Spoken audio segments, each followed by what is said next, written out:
நான் நல்லா சாப்பிட்ற வீடியோ தான் நீங்களாம் பார்த்துருப்பீங்க. ஒரு நாளைக்கு 2.5 மணி நேரம் ஒர்க் அவுட் பண்ணணும் காலையில்.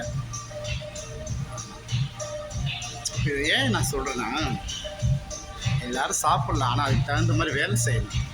இல்லைன்னா உடம்புல ஃபேட் தங்கிடும். ஃபேட்டு, இனிப்பு இது, சுகரு, கொலஸ்ட்ரால், பிபின்னு எல்லாம் வந்துடும். ஆனால் ஒர்க் அவுட் பண்ணணும்.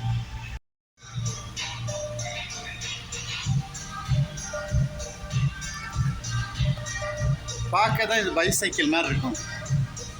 இது இங்கே எவ்வளோ பாருங்க கியர். இது கீழே அமுக்க பெடல் இந்த பாருங்க. இது கீழே அமுக்கணும்னு வச்சுக்கோங்க, மிதிக்க முடியாது. கீழே மேலே தூக்கணும்னா ஈஸியாக மிதிக்கலாம். ஆனால் நம்மளோட எனர்ஜி எவ்வளோ இருக்கோ அதுக்கு தகுந்த மாதிரி இதை அட்ஜஸ்ட் பண்ணிக்கலாம். மூச்சே விட முடியும்.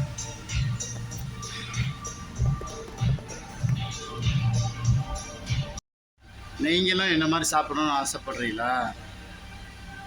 அப்போ இந்த மாதிரி டெய்லி ஒர்க் அவுட் பண்ணணும்.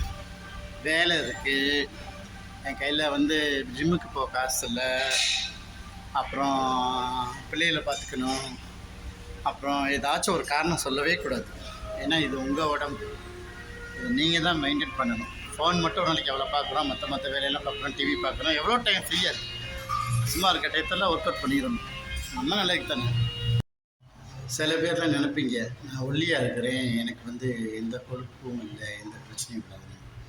இன்றைக்கி ஒல்லியாக இருக்கிறவங்களுக்கு தான் கார்டியோ பிரச்சனை வருது, ஹார்ட் பிரச்சனை வருது. அதனால ஒல்லியோ குண்டோ நம்ம வீட்டில் என்ன வேலை பார்த்தாலும் நம்மளும் ஒர்க் அவுட் பண்ணணும். அதுக்காண்டி 2.5 மணி நேரம்லாம் பண்ண சொல்லலை. ஒரு நாளைக்கு ஜஸ்ட் ஒரு 1 மணி நேரம் ஒர்க் அவுட் பண்ணுங்கள்.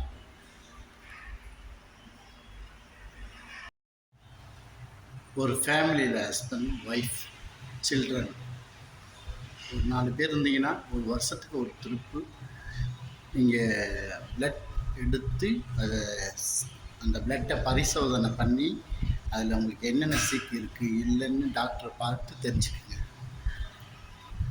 ஏன்னா நம்மளுக்கு உடம்பு தான் கோயில் மாதிரி, சரிங்களா? ஆமாம். உங்கள்கிட்ட நீங்கள் எப்படி சொல்கிறது, உங்கள்கிட்ட ஒரு ஊரையே உங்களுக்கு எழுதி கொடுக்குறேன், ஆனால் நீங்கள் செத்து போக சொன்னால் நீங்கள் செத்து போவீங்களா? ஏன் சாக மாட்டேங்கிறியே? அப்போ உயிர் வாழணும்னு ஆசைப்படுறது தானே. அப்போ நம்ம உடம்பை நல்லா வச்சுருந்தா தானே உயிர் வாழ முடியும். வாய் இருக்கிறதுனால கண்டதெல்லாம் அள்ளி வாய்க்குள்ள போட்டு சின்ன ஃபேட் ஆகி சீக்கிரம் மண்டையை போட்டுருவோம். அதனால் உடம்பை நல்லா கவனிச்சுக்கங்க. கணவன் மனைவி யாராக இருந்தாலும் போய் செக் பண்ணுங்கள். உங்கள் மேலே உண்மையை அனுபவிச்சிருக்கோங்க, அதை செய்வாங்க. ஒர்க் அவுட் போயிட்டு வந்தோன்னா தலைமுடிக்குள்ள வேர்வையாக இருக்கும். அது ஃபேனில் காய வைக்கிறேன், அதையும் பொறுமையாக காய வைக்கணும். முடி கிளறி என் முடி சுருட்ட முடியாது, ரொம்ப கஷ்டம். ஆனால் பொறுமையாக காய வைக்கணும். இந்த பாருங்க ஹீட்ரு இருக்குது. இந்த ஹீட்ரு எடுத்து என்னால் சீக்கிரமே என்னால் இந்த ட்ரையை வச்சு காய வைக்க முடியும். ஆனால் முடியெல்லாம் வெள்ளையாயிடும். எதுக்கு நம்ம இந்த மாதிரிலாம் ஃபேனில் காய வைக்கிறோம்? ஃபேனில் காய வச்சது தான் இயற்கையாக இருக்கும். முடி கருகருன்னு வளரும். ஹீட்ரு போச்சுன்னா வெள்ளையாக போயிடும்.